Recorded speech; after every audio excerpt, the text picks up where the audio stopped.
খাসির কোরমা রান্না করতে আমি এখানে বড় করে পিস করে কেটে নিয়েছি কিছু মাংসের পিস।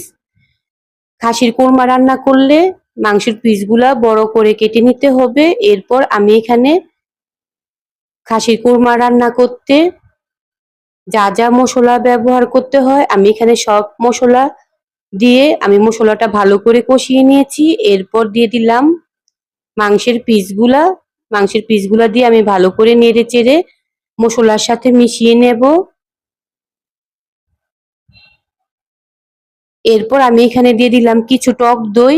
খাসির কোরমা রান্না করলে অবশ্যই টক দইটা ব্যবহার করতে হবে, বা গরুর মাংসের হোক বা যে কোনো মাংসের কোরমা রান্না করলে অবশ্যই টক দইটা দিতে হবে। টক দইটা দিলে কোরমার একটা এক্সট্রা যে স্বাদটা আছে সেই স্বাদটা অনেক গুণে বেড়ে যায়। আর দেখেন এখানে কিন্তু আমার মাংসটা প্রায় হয়ে যাচ্ছে। এখন আমি এর মধ্যে দিয়ে দিলাম ৯-১০টি কাঁচামরিচ। কাঁচামরিচটা দিয়ে নেড়ে চেড়ে আমি একটা ঢাকনা দিয়ে আরো কিছুক্ষণ রান্না করে নিব। এখন দেখেন আমার মাংসের ফাইনাল লুকটা। মাংসটা আমার হয়ে গিয়েছে, একদম নরম সফট হয়ে গিয়েছে মাংসটা।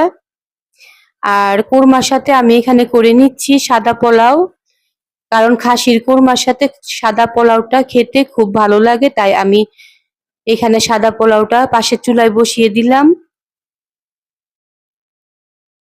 তো আমার ভিডিওটি আপনাদের সবার কাছে যদি ভালো লেগে থাকে আমার পেজটাকে লাইক কমেন্ট শেয়ার দিয়ে আমার পেজের সাথেই থাকবেন। আল্লাহ